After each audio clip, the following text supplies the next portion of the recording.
دوستان عزیز درود. چند روز باز برای شما نویدهای ترانسفری تابستانی را منظور نکرده بودیم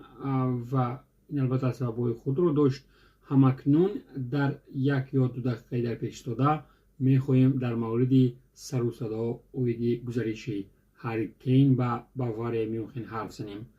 ببینید، هرچند که دیوید ارنشتین یکی از ژورنالیستان نامور در راه خبررسانی ترانسفری گفته بود که الکی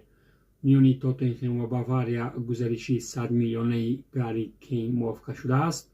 ولی لیکوپه می نویسد که این ترانسفر را می توانند طلبات‌های اویله کین خللدار سازند، یعنی آنها مخصوص برای امضا کنی شرطنامه کین با باواریا می خواهند پول ها برای امضا کنی شرطنامه به دست آورند و این چیز می تواند کار را به قول در میان دو باشگاه ویران کند. همچنین اسکای اسپورت نوشته است که هری کین شبهه دارد که به باواریا میونخن گزارش میکند و در آنجا بازی خوب نشان داده میتواند. از همین شبهه های خود گری کین در مورد ترک کردن تیم لندنی همچنین میتواند یک استخوان در گلو شود برای راهبرانی باواریا، ولی احتمالاً جانب‌ها موافقه رسیدند در مورد ترانسفری 100 میلیونه و بعد گزارش جود بیلینگهم از بروسیا و ریال مادرید این ترانسفر میتواند دومین گزارش گران‌ارزش‌ترین تابستانی بگردد و با احتمالیت زیاد میتوان گفت که نفری که در 320 بازی 213 گل زده است و دومین نشانزن بهترین پریمیر لیگ انگلیس به حساب می رود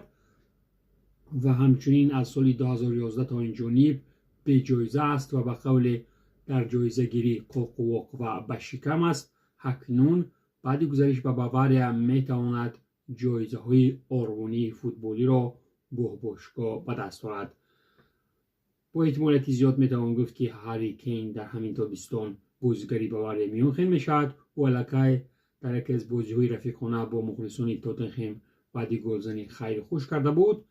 و همچنین آخرین امکانیت صاحب جایزه شوی با تاتنهام را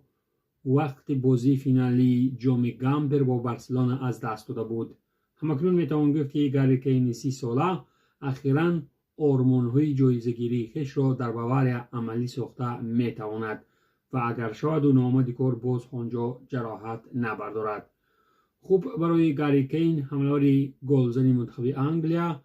و تاتنهام هاتسپور در تیم نوی باواریا و خود ماشین گلزنی آلمانی و خود باواریا دهشت افکن برار می‌خواهیم. با احتمالیت زیاد در فرصت‌های نزدیک این گزارش پر سر و صدا